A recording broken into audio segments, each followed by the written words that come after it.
Hi there, you're watching Time Warner Cable's local edition. This is the Sacramento Report. I'm Jaime Garza, and with me is Senator Alex Padilla. Good to have you as always, Alex. Jaime, good to be back. We're going to talk about English learners today in terms of trying to assess the best way to help these young people learn English and move forward. And you're working on some legislation that might change the way we look at evaluating English learners, correct? Right, and let me start with describing why or explaining how this is so important for the state of California. It turns out that in our public schools in the state, nearly 1 in 4 students is considered an English learner, someone who's not proficient in English to their age or to their grade level. 1 in 4 students, that's 1.5 million.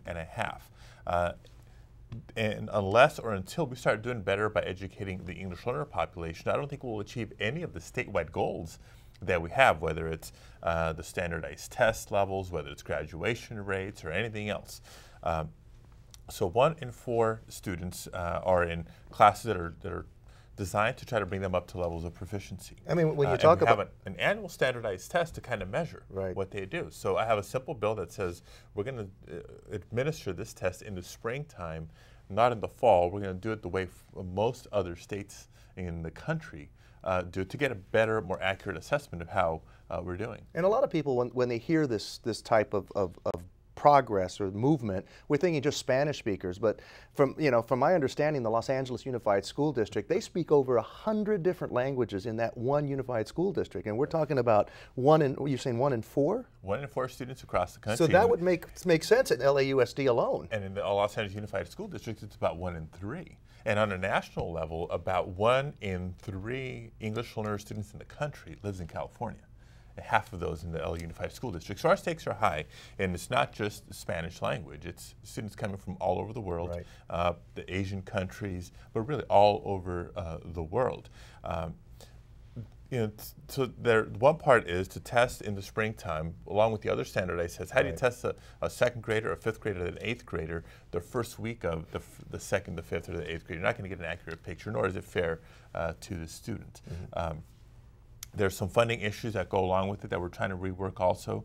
School districts and individual campuses get an incremental amount in their budget for these particular students because they need additional help, whether it's teaching, materials, etc. We want to make sure that's also not providing a fiscal disincentive for the students who are at levels of proficiency to move on into mainstream classes. So you get some perks in all of this, but at the same time, when we're talking about tough budget times, some people may say, well, what's it going to cost in order to implement such a program? Is it just simply moving the testing from the beginning of the year to the end of the year, or is there other things involved? Well, as the bill itself says let's move the test from the fall to the spring to get a more accurate picture of how students are doing. But it's just scratching the surface on the amount of reforms and changes that need to take place in how we teach English learners. This is just the beginning. There's got to be some curriculum review because these English learner students, whether in elementary school or in high school or anywhere in between, it's not just learning English. They still have to keep up with the math, the sciences, the history, etc. But we don't do well doing that in languages other than English. And so students are falling further and further behind. When we talk about college going rates or even graduation rates from high school, as long as students are in an English learner program, they're not even eligible to be taking the classes or have scheduling conflicts with the classes they need to be eligible to go to the CSU. The other thing to keep in mind when it comes to English learners is that the majority of English learners are U.S.-born students. It's not just immigrants. So it's an evolving population with a lot of issues, but it's increasingly on our radar. And they are a future leader, so we need to make sure they're prepared. They're the future workforce, absolutely. Senator, thank you so much, and thank you at home for watching Time Warner Cable's local edition. This has been the Sacramento Report.